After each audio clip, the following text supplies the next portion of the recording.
look out, ladies and gentlemen, but we have another Heisman Trophy candidate in the building in Coral Gables, and that is in the form of the one, the only Carson Beck, baby.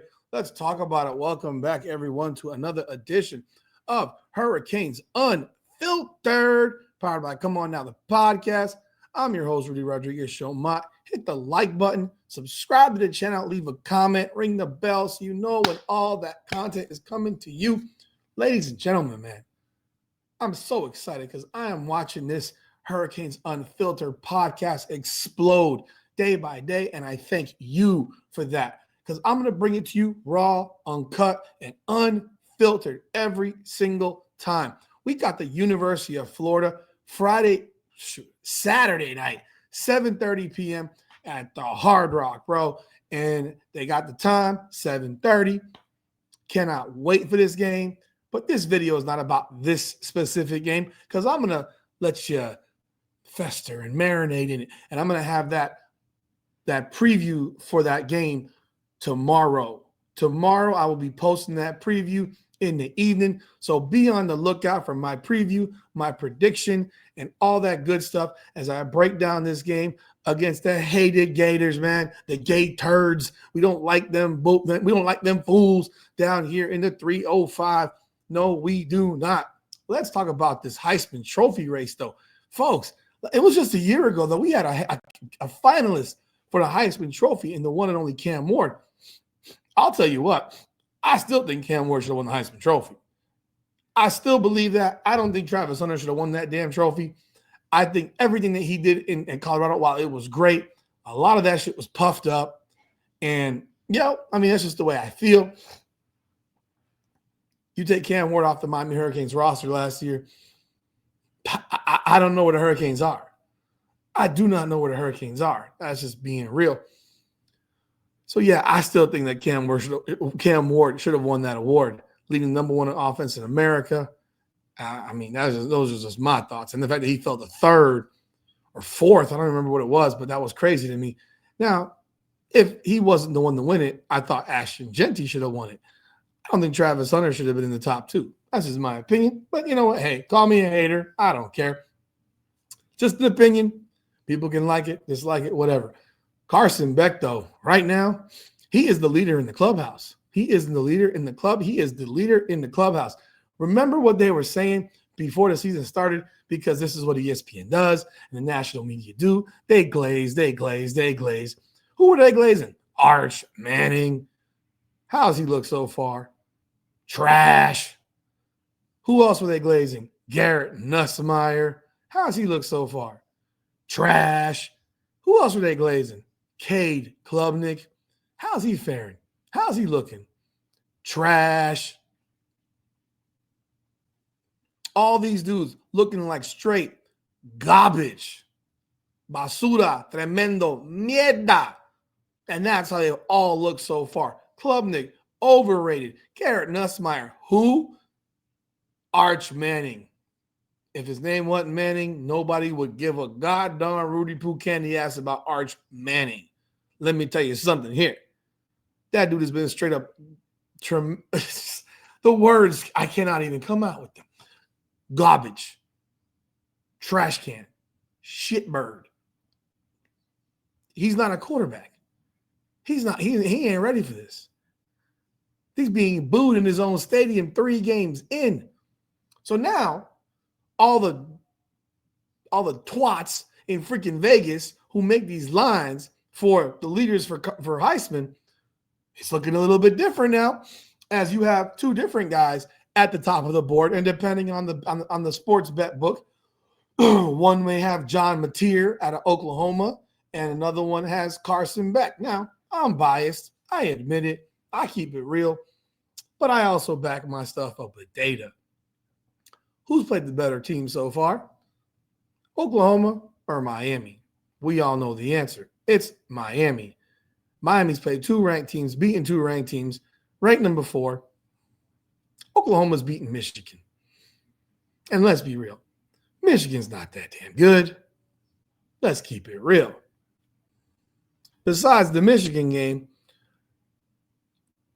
Oklahoma's played Illinois State and Temple.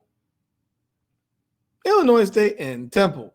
Michigan, besides the OU game, has played New Mexico and Central Michigan. What a schedule. What a schedule. It's crazy hard, man, huh? Isn't it? What do you think?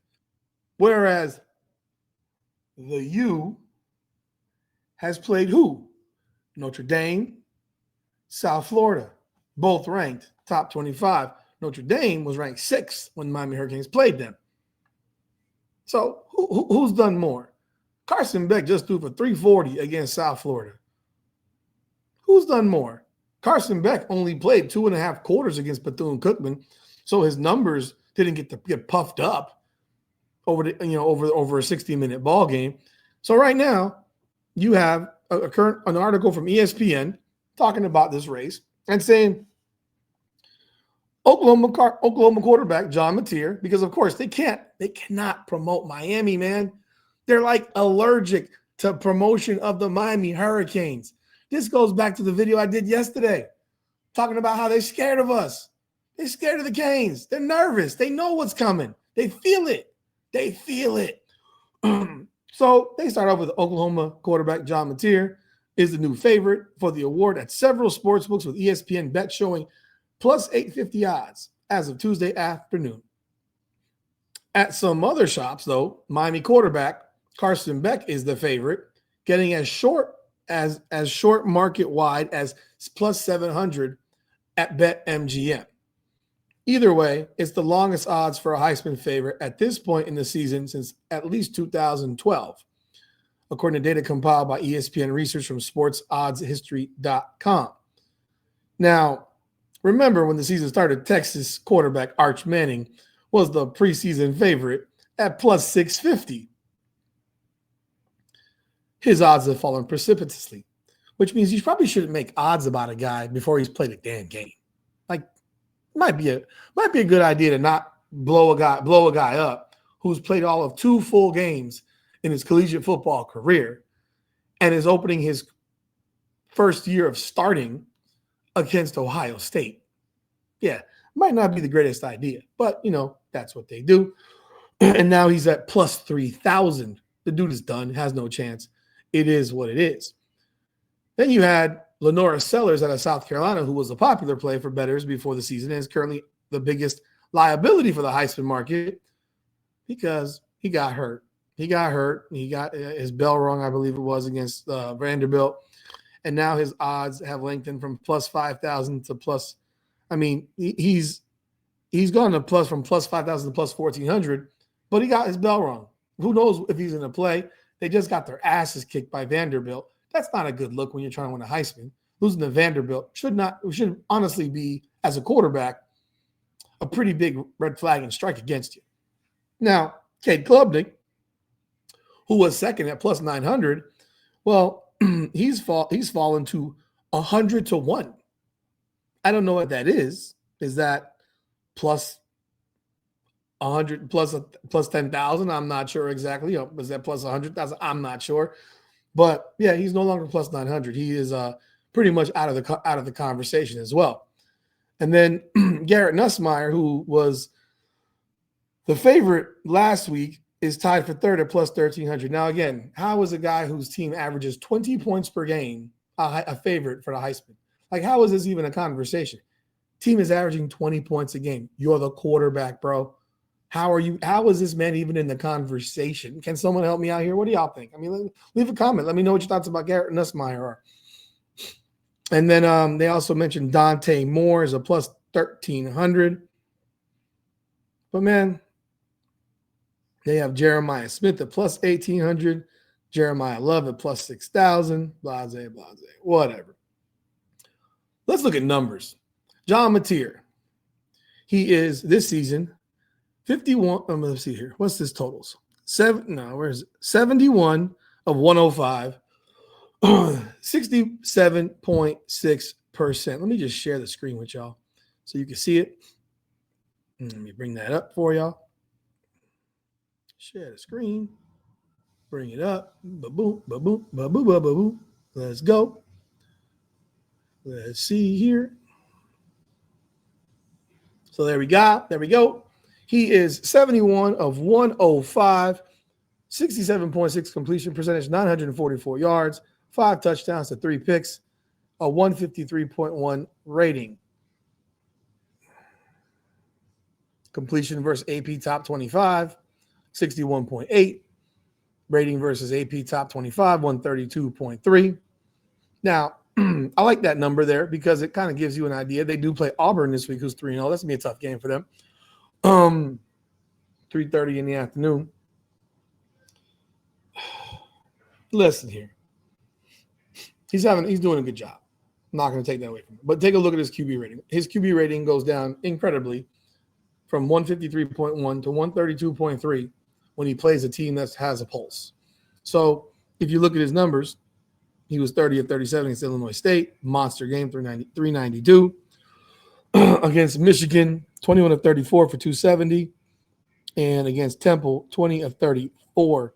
So he was actually pretty much the same quarterback versus Temple and Michigan. And was obviously much better versus Illinois State. His QBR in the 3 games, 78, 80.1, and 72.4. Now let's take a look at our Carson Beck.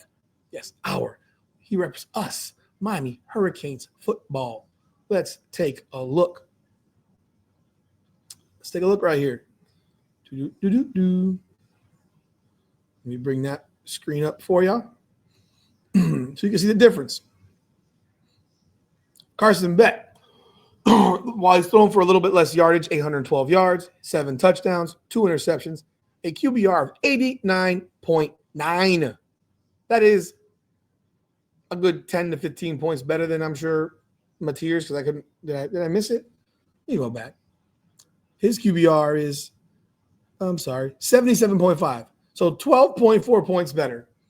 Yet somehow sportsbooks have Mateer ahead of Beck. Does that even make sense? Not really. They're not using data. They're not using information. They're just, I don't know. Tell me throw shit on the wall and hope it sticks. Look at that QB rating versus non-conference opponents. 185.7. Look at that. Look at those. They're all non-conference opponents, but take a look at these numbers. He's 65 of 82, 79.3% completion rating compared to 71.8% from Mateer. 9.9 yards per play to 9.0. 7 touchdowns to 5, 2 interceptions to 3, a 185.7 rating to a 153.1 rating. So you have one guy who is absolutely freaking balling. Notre Dame, he goes for 146.1, 20 for 30, 205, 66.7. Bethune, he goes 22 for 24. Obviously, that's an easy game for him. 91.7% completion rate, which is absolutely ridiculous. I don't care who you're playing. 212.6, 94.7 QBR. And then, of course, most recently, USF, 49-12 win. He goes 23 of 28, 340, even with 2 interceptions, so that means basically he only had 3 incomplete passes because 2 of them were completed to South Florida. Just saying. Just saying.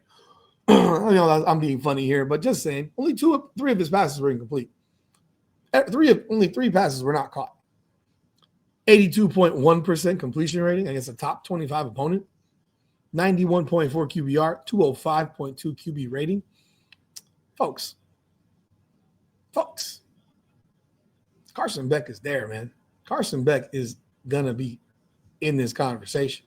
Presuming that he continues to play at the level he's playing, we're going to have a nice, fun year again watching the Heisman race, because right now, if you were to decide who won this race, Carson Beck is the winner as of today. I know we're only 3 games in. It is what it is. But it's a lot more fun to talk about your guy that he's in the race rather than falling out of the race. So y'all let me know y'all thoughts in the comments. What do you think? I think this makes it makes it even more fun, because as you watch him kick these teams in the ass, you also know that he's solidifying his candidacy for the Heisman Trophy. And it would be so nice to have a Miami Hurricane football player raise that Heisman Trophy at the end of the season. I know it would for all of us. So y'all let me know y'all thoughts in the comments. Who do you think is the Heisman leader? Do you think Carson Beck should be? Do you think Mateer should be? Do you think somebody else should be? Love to hear your thoughts, comments. I'm sure all the people that are afraid of the Miami Hurricanes will come in here and say, oh, you're only talking after 3 games once again. You're only, this is ridiculous. But these are conversations that are had literally before the season even begins. So yes, this is a conversation on a week to week to week to week basis.